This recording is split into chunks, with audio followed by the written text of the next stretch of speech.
कोशिश कर रहे हैं, लेकिन जो भी कश्मकश बनी हुई है, मैं समझती हूँ कि मिल बैठ के सुलसंवाद के माध्यम से बची हुई जो मांगे हैं स्टूडेंट्स की, उनको भी मान लेना चाहिए।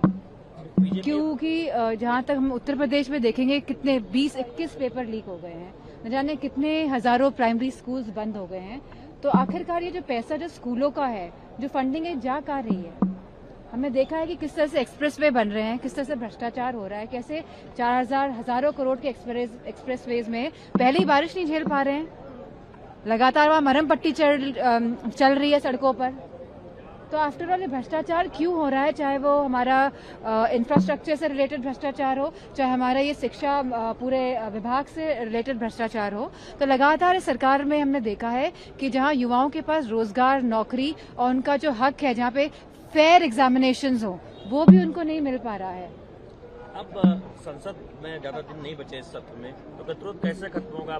गृह मंत्री तो अब सत्र जैसे भी खत्म हो, ये लोगों के बीच में बात पहुंच गई है और बहुत गहरे तौर पे पहुंची है कि जहां इस सरकार ने युवाओं के साथ, हमारे देश के बच्चों के साथ अन्याय किया है। देखिए, सरकार पहले की तरह सबको गुमराह करने की कोशिश कर रही है। अगर होम मिनिस्टर तैयार हैं, जवाब देना चाहते हैं, तो आके सदन में अपना चेहरा दिखाएं, अपनी हाजिरी लगाएं और जवाब दें। वो तो 17-18 दिन से सदन चल रहा है, एक भी दिन नहीं आए हैं। वो आएंगे तो हम सब चुप होकर उन्हें सुनेंगे, पर शर्त यह है कि वो आए। तो ये तो शर्त नहीं हो सकती कि पहले हम चुप हों और फिर वो आएंगे।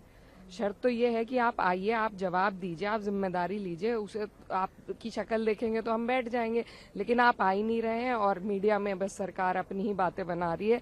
उनको ना जवाब देना है, ना उनको जिम्मेदारी लेनी है, ना उन्हें स्टूडेंट्स की चिंता है, और एक फर्जी चिंता उन्हें झारखंड की जो उन्होंने मुद्दा उठाया है, ये भी वो हमेशा से करते आए हैं कि नेहरू के जमाने में ऐसा हुआ था, उस सरकार में ऐसा हुआ है, इस सरकार में ऐसा हुआ है। देश की राजधानी में अगर पैलेट गन्स चली हैं तो ये हमारे लिए सबसे शर्मनाक चीज है। देश की राजधानी में अगर इतना अत्याचार बच्चों पर हुआ है तो बाकी जगहों पे तो हाल और बदतर होना ही है।